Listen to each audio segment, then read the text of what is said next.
Hi, we are live. This is so exciting. Next week is Christmas, and then after that is New Year. And I hope Mhm. that this is not, I think this is probably, no, next week we still have a chance to do one more before the end of the year. And I'm so excited that this is our 15th episode. And it's so Oh, fast, time has passed that when we first started, didn't realize that we were able to continue this momentum and that it is now the 15th episode. I'm so excited. So today's topic is going to be about what our souls want and need. And I thought this is going to be a very interesting topic to help with a lot of the misconceptions that we have. So this is quick introduction. I'm Teresa. I think by now a lot of people will be familiar with us already. And I have here with me, joining me from Canada. hello. Hey, I'm Annie, and I've been on and off, but mostly, following the thread of this momentum with the whole family of the Solistic Clinic, but also uh, our team of channelers. So Yeah. back to you, Teresa. Yes. So today's topic about what our souls want and need. I think, when I first thought about this topic, it's because I really thought that in a lot of conversations I have with my friends, when it comes to souls and when it comes to haunting, there is so many things that there is a lot of misconception about it.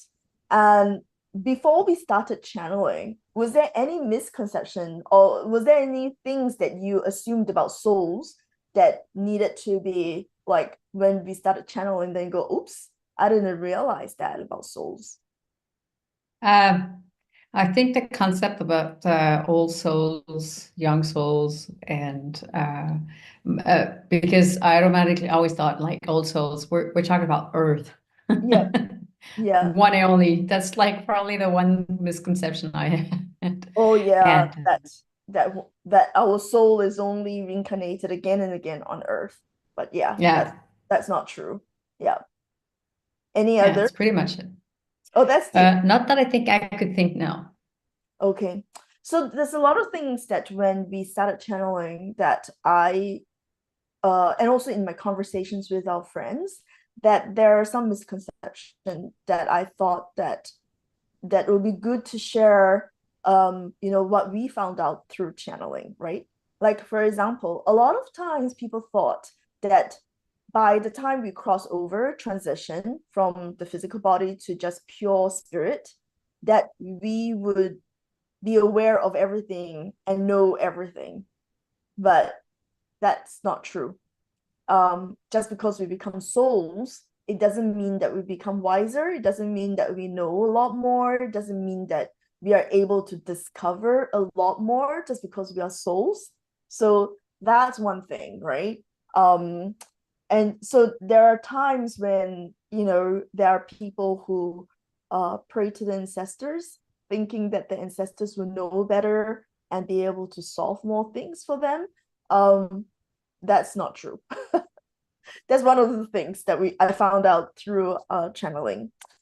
The other thing too is that we learned so much more when we are doing a lot of healing work that why souls choose to be attached, instead of going to the light. Why the souls choose to possess somebody, and why does the souls haunt a place. So I thought these are just going to be quite interesting to have that conversation around today.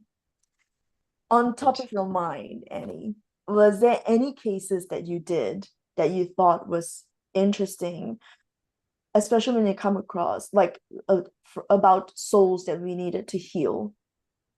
There's a few of them, but mostly the common thread was sometimes when people do have addictions, could be like, eating, not necessarily an eating disorder, but, like um, all of a sudden they wanted to just drink tea or smoke or whatever. Um, that. that we found out each time during the healing sessions that they were very often there was the one or maybe sometimes few um, souls that we were attached and requesting somehow their physical needs Yeah, through the person. Yes, so that is, that's what I remember. Mhm. I'm glad that you brought that case up, or that one case up, because I remembered at one time when I was studying at the Arthur Finlay Psychic College in UK. And because that class was 7 days of mediumship. So the students in there really, I mean, it's slightly different from us doing channeling. They're doing mediumship. So mediumship basically the soul completely takes over the body and is able to experience all the physical sensation through the body. And I remember there was this Norwegian girl who was such a natural medium, in our class. And and at the time, because we're students, we were just learning, and she didn't really, I guess, draw boundaries on who she can um allow to take over her body. So there was a spirit that was a old man, and immediately you could see that when he took over her body, um he's quite toothless. He probably didn't bring his dentures to the spirit world, so her mouth was, like all wrinkled up, around her lips, so you could tell that it's a very old man, and there was a hunch around her. And the first thing he said is like, wow, I could smell the fresh air again. I miss the fresh air, but mostly I miss a cigarette, and wanted her to light up a cigarette. So yeah, so when we're doing mediumship, most of the time these spirits have not gone to the light and just still hanging around. Um, or fragments of them are still hanging around. So in this case, this old gentleman has hung around smokers because he missed cigarettes. And when he possessed her body, or when he was in her body, he really wanted her to go light a cigarette. So yeah, that's That's a, like one of the misconceptions. Like we all thought that when you die, like you feel rest, you feel peace, and there's no need anymore. There's no it. But now, when you tell me like, oh, I miss the fresh air, or I miss the cigarettes, like, okay, yeah, the physical attachment that is that's being, there. So they don't, I mean, like, especially if those people who are addicted, so they're addicted to Mhm. cigarettes, so there's that need to hang around people who smoke, and they really want a cigarette themselves, but they can't feel it. Also, drinkers, alcohol, they will actually miss the fumes of alcohol. Um, Now, of course, drugs and all that. So that's the thing, right? When a person in our real physical life, and we smoke a lot, or we drink a lot, or we take a lot of drugs, we actually do invite a lot of these vibrations and frequencies of the spirits to hang around us, because they miss these things, and you are giving them the perception that they can be close and come back to feel these things again. So I'm really glad that you talked about this physical attachment, even as a spirit will. um but there's also a lot of the emotional side of things that the spirit will also continues to feel deeply and yearns deeply. And there are so many cases that we have done, that is related to emotional pain. Can you recall some Mhm. of those cases that you have done?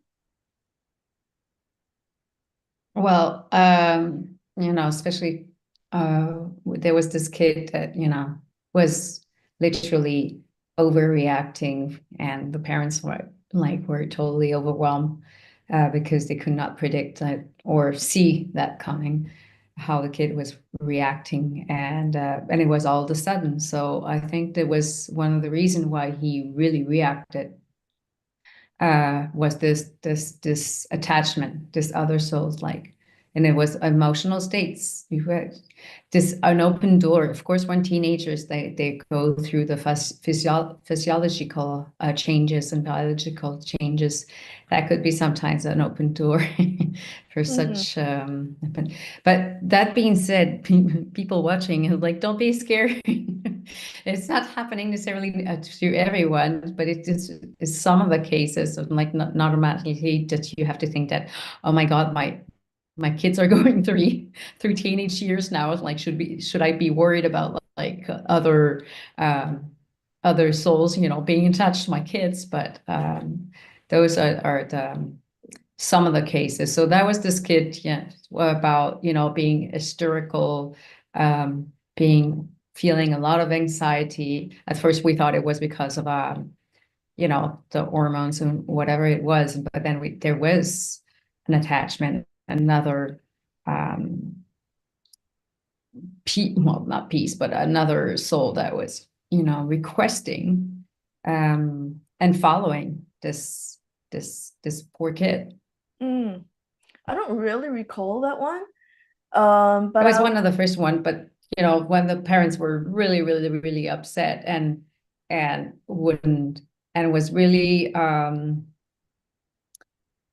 very, very triggered easily also. It's like not the kid itself, but I think the soul was being triggered, feeling triggered just wow. by each time the parents were asking for, like, take a shower or any especially the mother wanted to request. I don't want to put any names. If I tell you Yep, the name, yep. you would be Yeah, I think I recall have what to you. recall. But I just want to stay.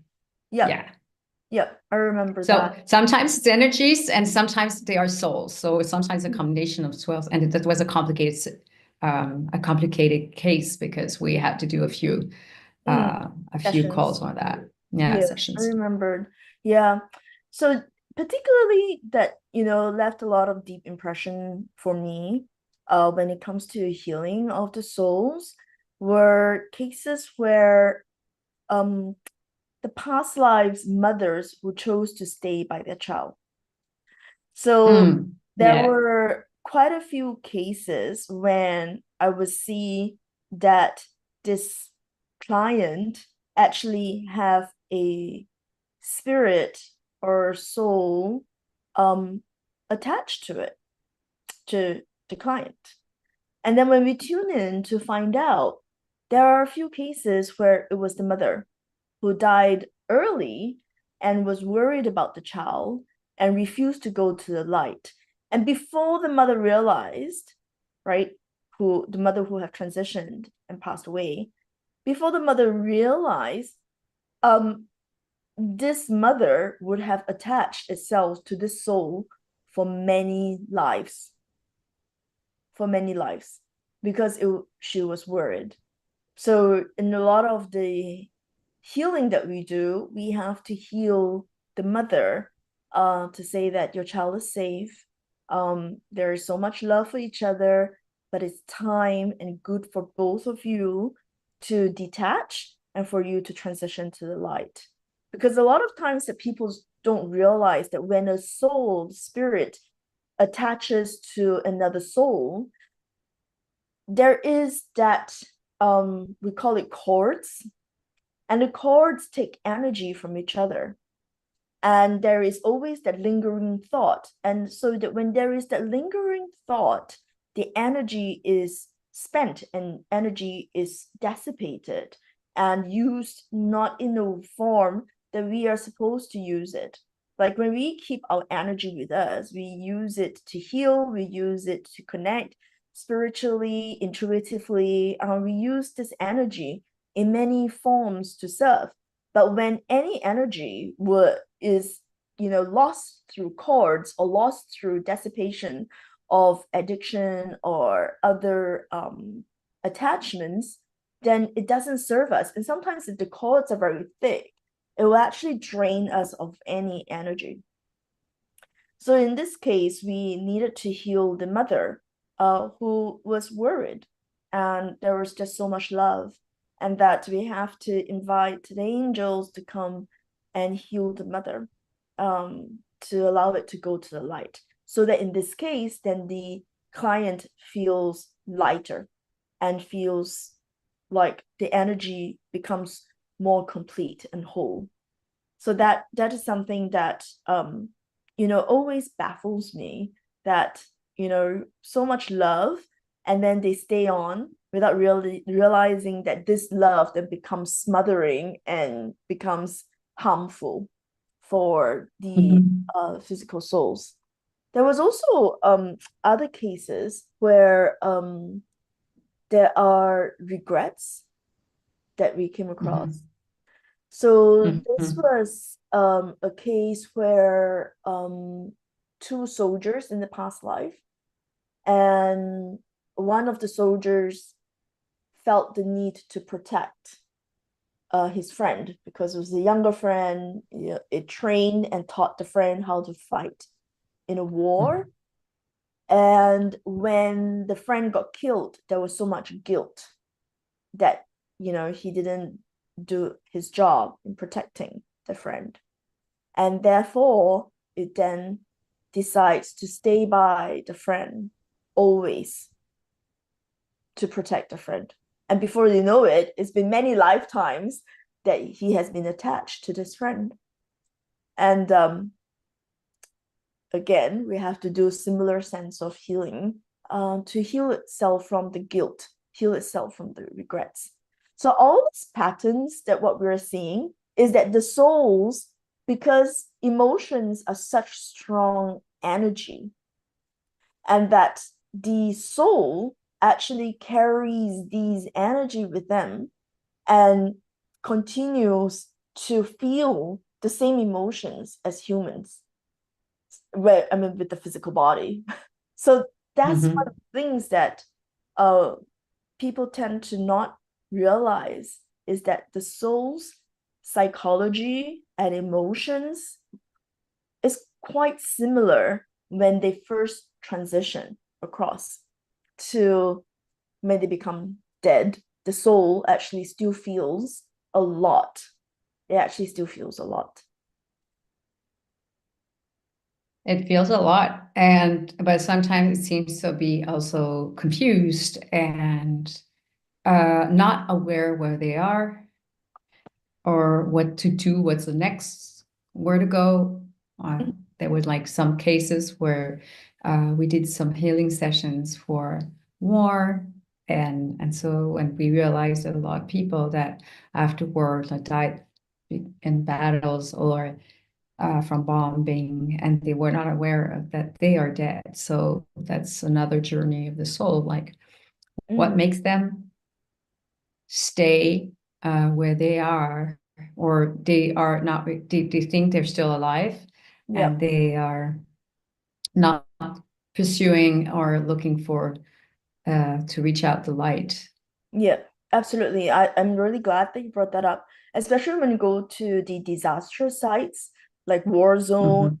plane crash, hurricanes, tsunamis.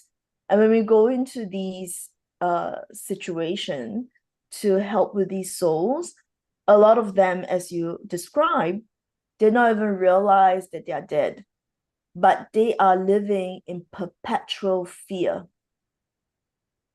that they are going to get hurt, perpetual fear that they're not going to live when they actually have died. I mean, the moment where they just before they die, they know they're going to die, but they're They that, just, yeah, but they don't know that they're dead. They don't know. mm, So this reminds me of the movie Sixth Sense. mhm. For those who have Yeah. not watched the movie, don't let me give you the spoiler, but that is so much truth in that movie. There's so much truth in that movie. Mhm. Yeah. It will take a Yeah. long time for them to realize that they are dead. Yeah. But emotionally, they feel so much. Yes. course, because you're doing, you're still like thinking like a human, acting like a human, doing your routine. And then for those who, were going back, let's say just like a soul that died in a house, lived in the whole life in the house or in villages, and doesn't know that fell, that died in the sleep. I don't Yeah. know if it happens a lot to people like that die from naturally causes, but do they know oh, don't have a physical body? Yeah, they don't Um, realize it. They just feel that how come that person's not interacting with me. Do you remember the case where we did one for in a case for a Indonesian case where we went mhm. in to look at the house and then we found the guy in there, right? And then he was like, "What are you doing in my house?" And we're like, mm, "Well, we're just checking in." And we're like, "How are you doing?" He said, "I'm fine. This is my house." And we're like, "Okay, who are you living with?" And he's like, "I live with my sister and my nephew." I was like, "Oh, okay. Um, what did you do today?" I had to, instead of delivering the shocking news, right? And then I was like, "Oh, what did you do today?" And he was like, "I went to work." I said, "Did anything interesting happen at work?" He said, "Well, the beam fell, and it hurt my colleague, and I think he died." I was like, "Oh, okay. Are you okay?" He said, "I'm fine." And I was like, "Okay, sure." And I then Wow. proceeded to ask, I said, when did you last eat?"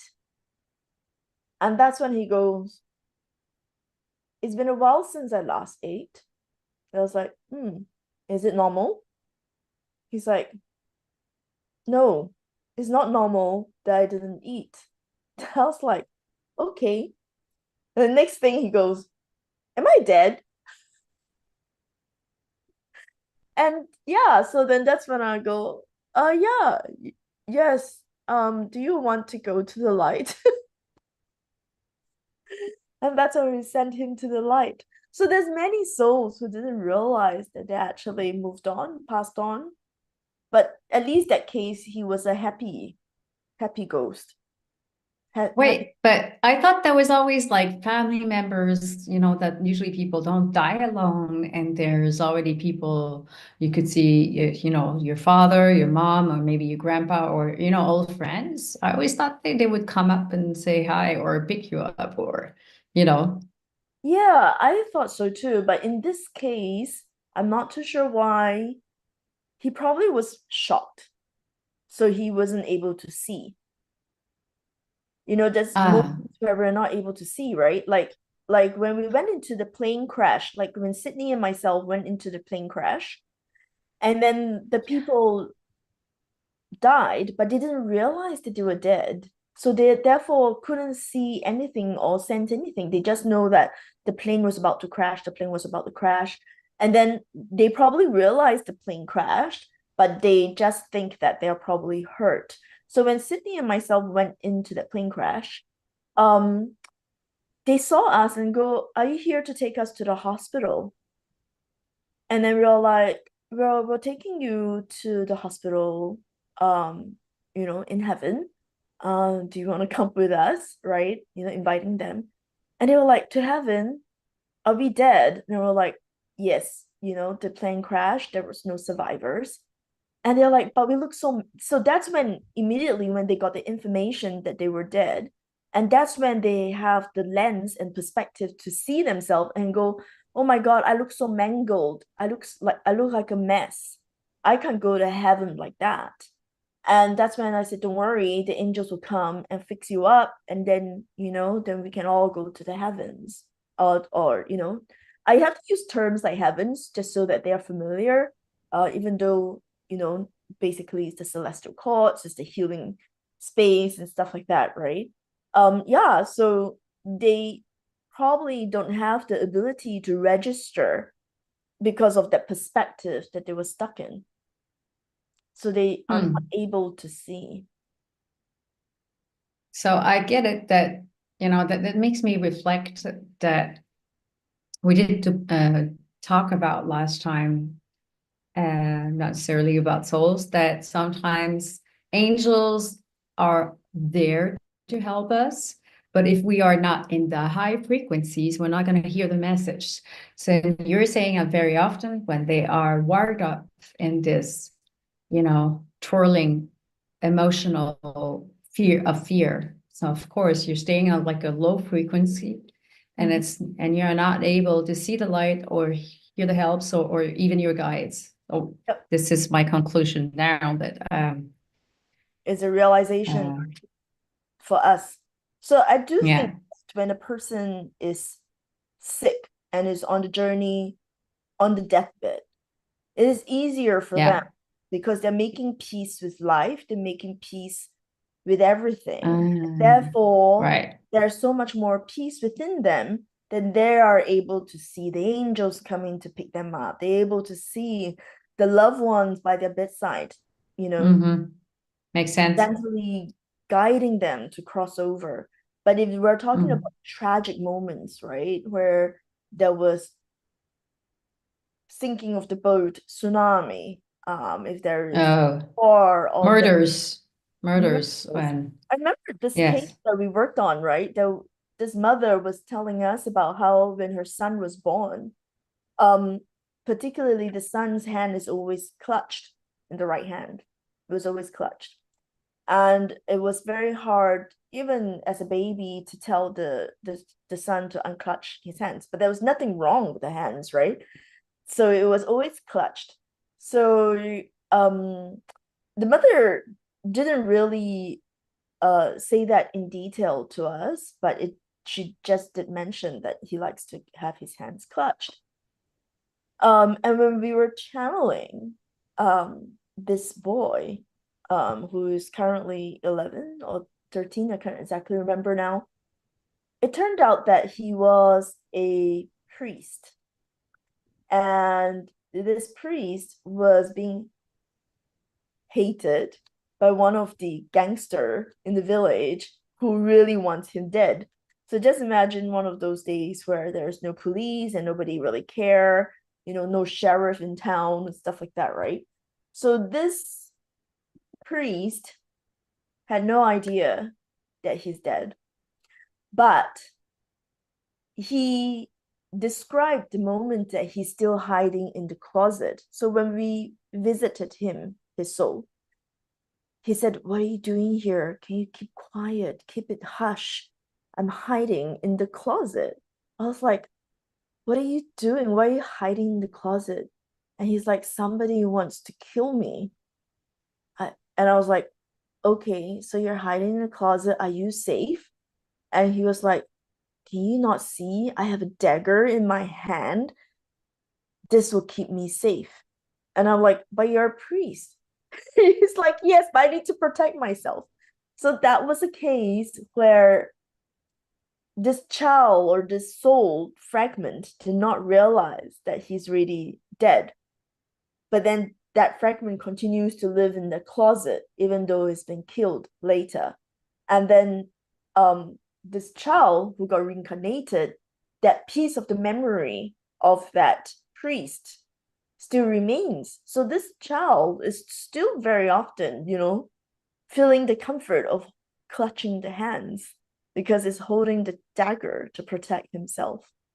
So eventually, we have to help this piece of soul fragment go through the moment where he's been killed.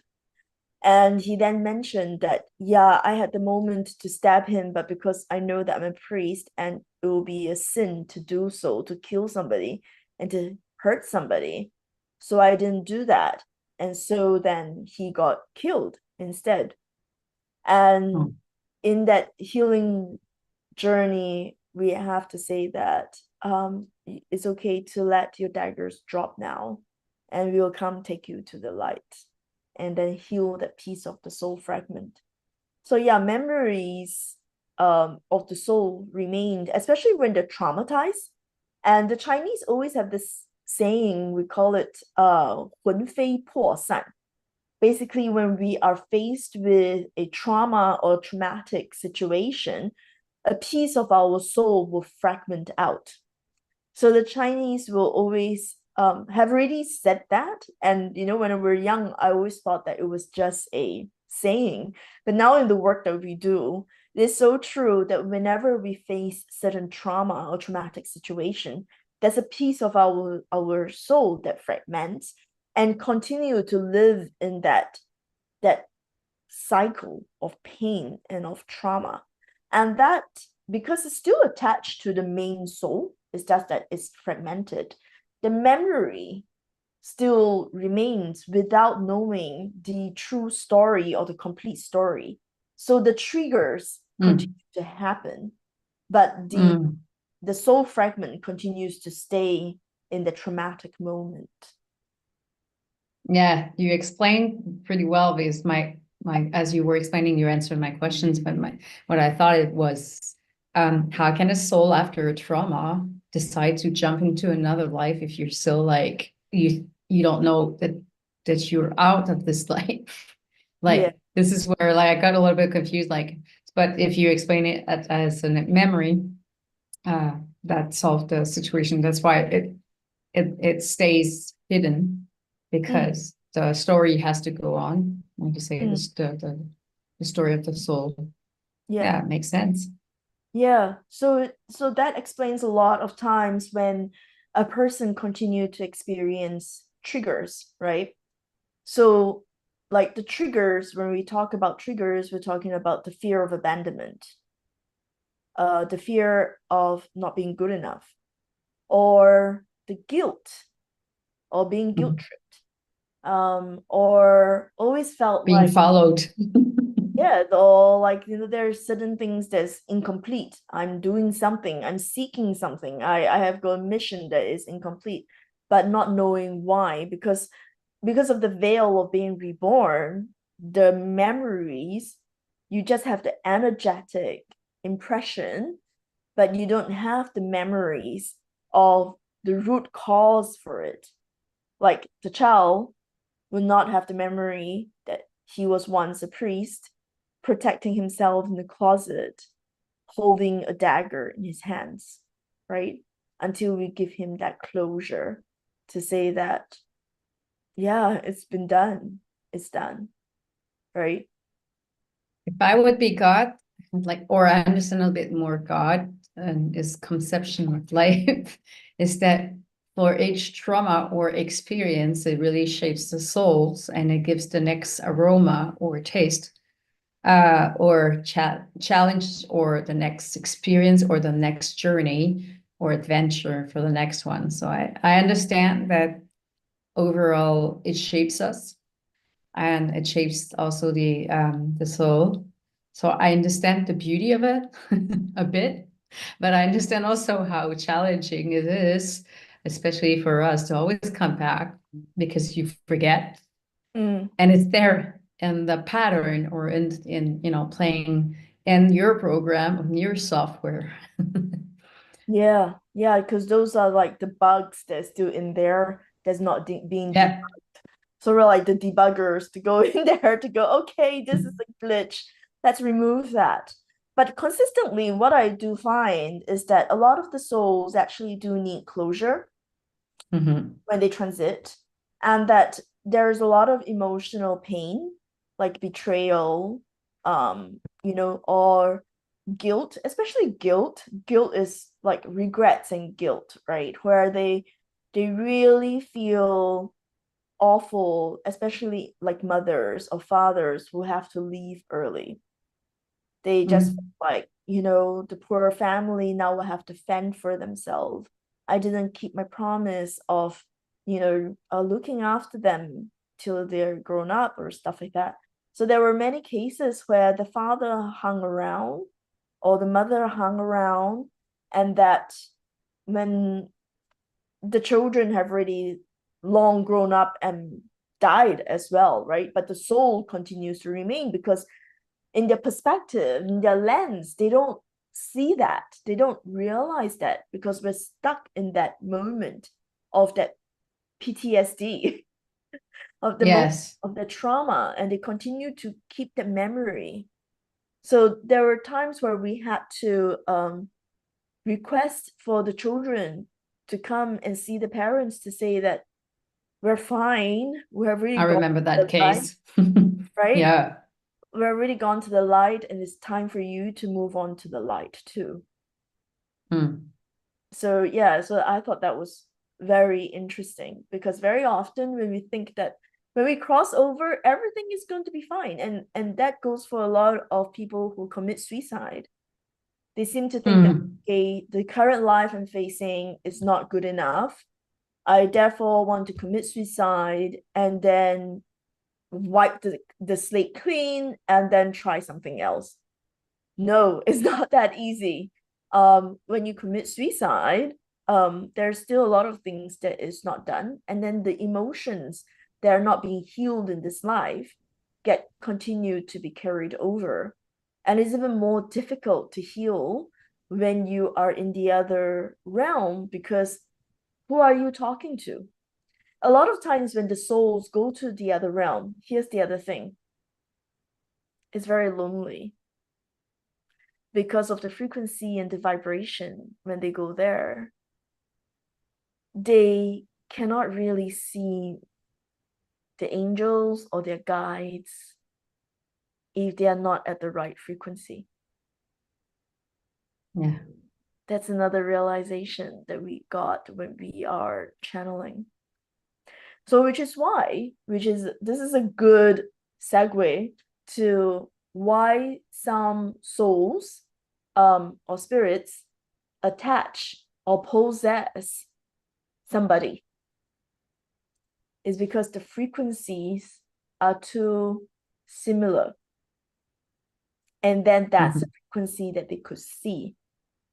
And therefore, because they are lonely when they crossed over, because they couldn't see anything, they couldn't see the light, they couldn't see the guides, they couldn't see anything, but they could see another similar frequency. And that's when they go, I'm lonely.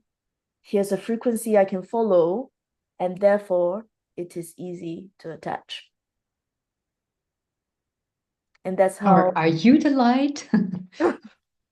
yeah, or if you're the light or something, because that's always back to the frequency and the energy level. So even when we move on and passed away, we need to ensure that if we want to be there to embrace all that is to know, then we need to work on this life, our frequency, our thought forms, our emotions, so that we don't get lonely when we cross over. Mhm. Does that make sense, Annie? Yes. And but that reminds me that wasn't it also, didn't you give an example? It was not on one of the cases I worked for, but you did mention that when some of the souls or soul fragments are sometimes attracted to not necessarily the same frequency, but they recognize the light in you. So you're like a magnet for. So I think you did mention that it happened to, not to you, but I mean to one of the cases you solved. I can't exactly recall, but you are right that when your light is very bright, and when your light is very bright, it means that your frequency is very broad as well. And then Mm, it is possible for them to see and follow. you. Ew. So to bring back to the topic, right? So the topic Yes. is really about what does the soul want and what does soul need. Basically, is not too different to us humans emotionally. They seek to be understood, they seek to be empathized, they seek to be heard, they seek to heal from their emotional guilt, regrets, betrayal. There's often also souls that remain because they want revenge. Like when we go into Mhm. clear ancestral land, right? And then especially those who were fighting for their land and lost their land. Especially those tribal days, or when there were war, and they have really made a commitment, a vow that they are here to protect the land, right? Mm. And that's when they remain, to want to get the land back, to want to revenge the people who took their land. And I remember those case when I had to talk to them and said that, um, you know, yeah, I know you want revenge, but there's nothing you can do as a spirit. You can't really hurt people that much. And also all the people that you so-called your enemies, they have really transitioned and moved on, and they're not here anymore for you to take revenge on. And then that's when I have to guide them to say, open your eyes and take a look. What do you see? And then they'll be like, oh, where am I? What is this place? Because initially they'll probably be looking at villages and tribal farms or stuff like that. And then when you introduce a concept or introduce an idea to them and say, open up your eyes and take a look, what do you see? And they were like, well, all these big buildings and fast moving vehicles. And we're like, yeah, it's not the same land that you are familiar or aware of that you are still protecting. So back to the topic, there's many times that what a soul feels and need closure on is not too different from us as a human. So my recommendation is that before we transition, might as well just close all these things off, and don't live with any regrets, don't live with any guilt, and just leave with a lot of peace and harmony within our heart to just be appreciative that everything is an experience and we appreciate all this experience that we got. But that said, I want to talk a little about like aborted babies. Because a lot of the times when the soul is in the mother's womb, they are still very new. They are here to learn, to experience, and they need to be born to be awakened to their soul contract. They need to be awakened to their soul agreement after they were born. They don't really remember all that. They are just all excited little new souls in the mother's stomach or tummy. And then if they get aborted, they get confused. They're still waiting to be born. So many times, women who abort their babies for whatever reason, no judgment here, they don't realize that the babies continue to be attached to them and they don't get to go to the light until maybe when the mother lives out their lifetime. But because they are not in control of their own frequencies, they're not in control of their thought forms, they only have one single-mindedness that their mission is to be born. And they're waiting for that mission to happen. So that also lends a perspective to the fact that our souls don't know everything and is not aware of everything. And many a times we have that misconception that souls actually do know everything. Just because we're on the other side, it's not true. Yeah. Is there anything that what I just shared trigger any memories of the healings that you've done with me? Um, Because we did there's, in case. I can't now recall the one particular case, but I do feel like there was one mother who had lost her baby, the before the due time. Like, let's think about miscarriages. Mm, So, um, no, that's brings me up to this question is like, what happens to miscarriages then? What happens to, because their babies are probably, they're not born.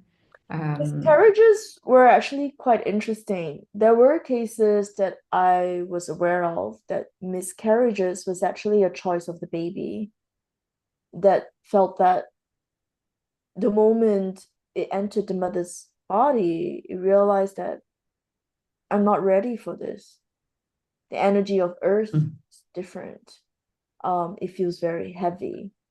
Uh, I don't think I'm ready to take this on, and it decides mm, to exit. There are cases like that that I've came across. So it's not really the mother's fault. I do know of a lot of mothers going through a lot of emotional pain when they lose a baby. Um, mhm, that's because they blame themselves for not doing a good job being, the womb, being the womb for the baby and all that. But very often, it really can be the baby's choice that I'm not ready to be born. Yeah. So these are oh. souls that actually do make choices like that sometimes. Yeah. What about the soul's choice? And like we, one of the concepts we hear often is that all children, they choose their own parents. Mm, absolutely. So one, yes, the child may have chosen you, but don't always think of it that they chose you because of pure love. No, Mhm, it may not be the case because recently we did a case of this relationship that was very challenging between the mother and the youngest child. And it was so challenging and very triggering that the mother just really want to run away from home because of the child. And when we channeled both the mother and the child was very clear that I came here to be a tough teacher to the mother, and I'm here to revenge my brothers and sister because of how they mistreated me in the previous lives. So, so yes, the child did choose the parents and chose the family, but don't get into that romantic idea that just because a soul have chosen to be your child, that it is coming here for pure love. It may have chosen to come, as in this case that we worked on, was to play the role of a tough teacher, mm. right? Oh, yeah. Um, Mhm, there are also cases where they chose because you will be able to provide the environment to let me fulfill my soul contract or my soul agreement. So it's important that nobody gets into any romantic idea that just because the child had chosen you to be a parent or chosen somebody to be the father or chosen to be your sister or your brother or whatever. Yeah, there are many different reasons. mm.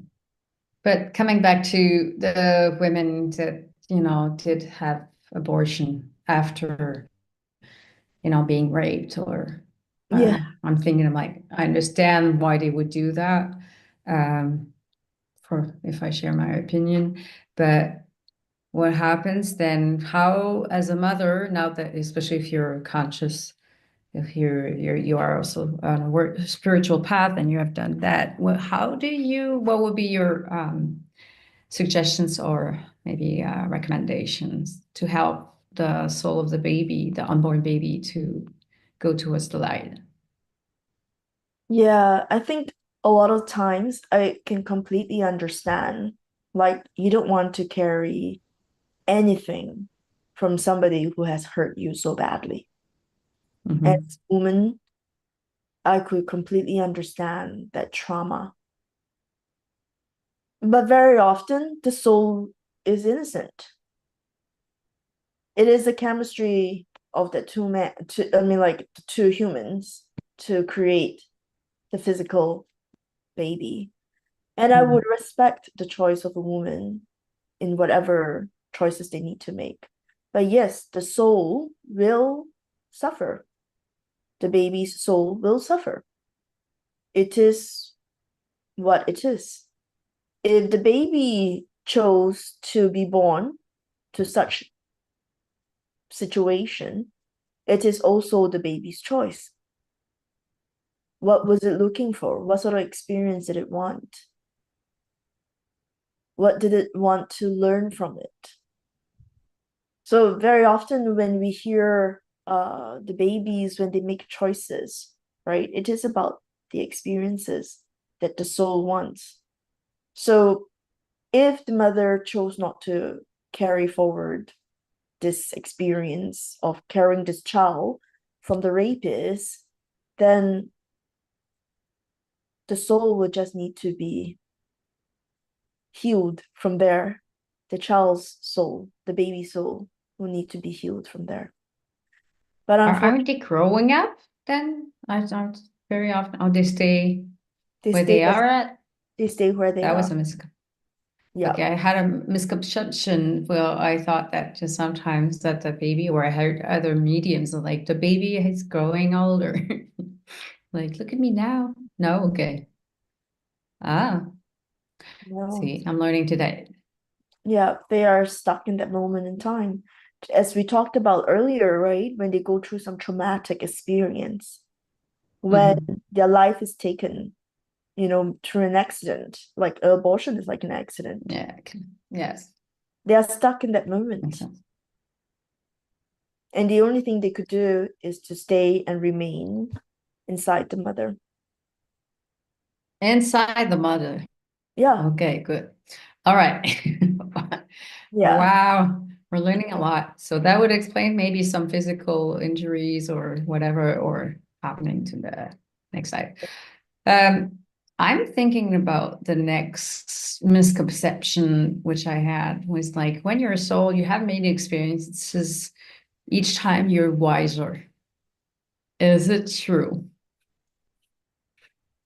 I would say that some of the experiences do carry over, especially the positive ones, right? Like a Mhm. person who just know how to deal with another human, who have got better emotional relationship, able to relate, right? Rather and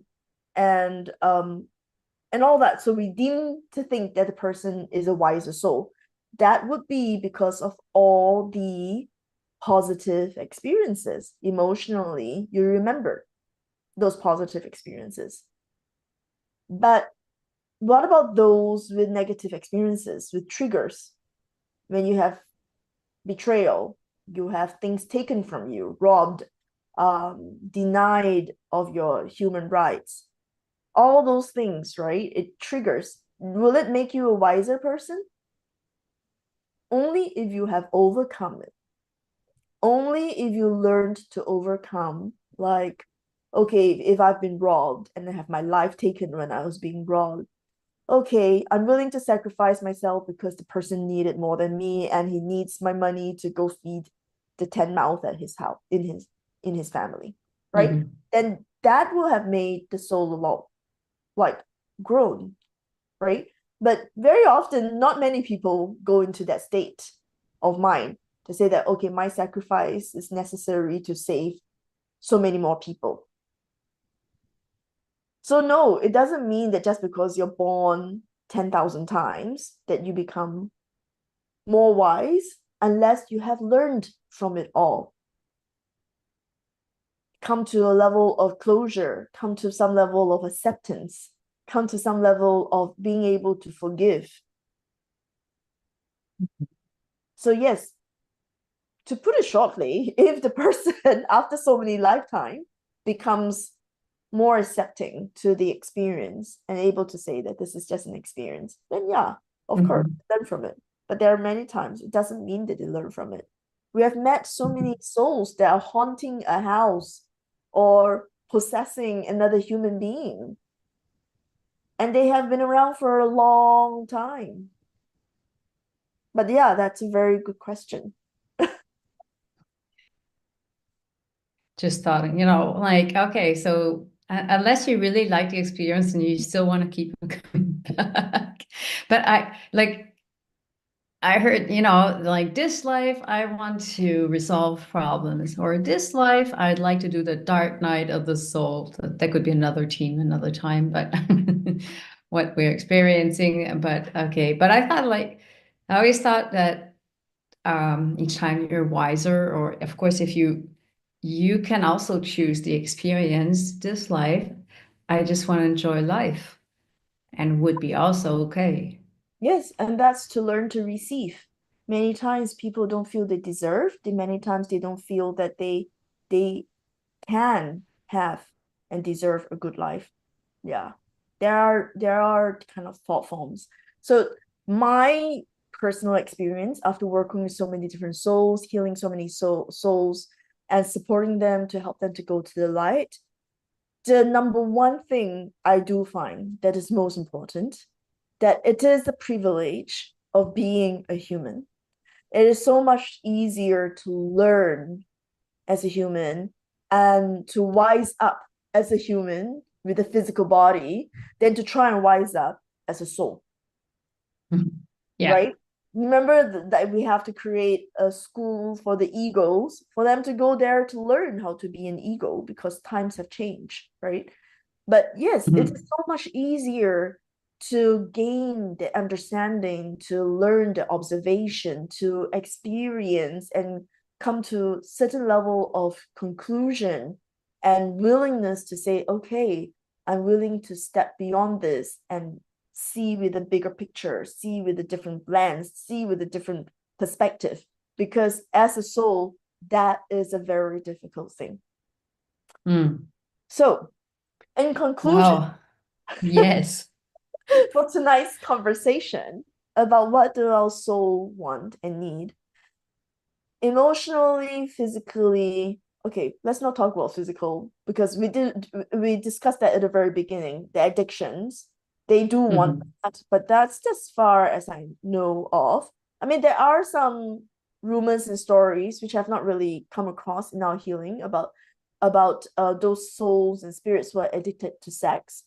That you know, basically any form of addiction, right? The souls do yearn and they do miss, but the most of the things that for the healing that we needed to do always is related to emotional pain, regrets, betrayal, misunderstanding, guilt.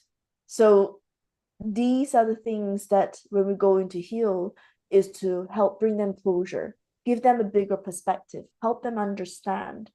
um Recently we did a case of a person who of a soul who was a mass murderer, and it did it to stop some war. And of course it's very guilt ridden for being a mass murderer, and I had to show this mass murderer the good that came from his deed, which usually is not the case we do, but just knowing that the soul was really so regretful for doing that, Mm. it just needed that healing to be moving on from the stuck pain and guilt. So, conclusion, our souls not too different from our humans in this moment, our humans' needs for emotional love, understanding, empathy, and unity, harmony, and all that. It all needs that and it wants that. So that's the conclusion for tonight. Thank you so much for tuning in. Thank you, Annie, for joining me so early in Canada. I really appreciate it. So, It's always a pleasure. so goodbye, everybody, and have a Merry Christmas. And I'll see you again soon. I, I'm looking forward to read your comments also below. Please, if you do have questions or any topics you would like to talk about, feel free to do so. Exactly. Thank you. Good night. Bye bye. Bye Merry bye. Christmas.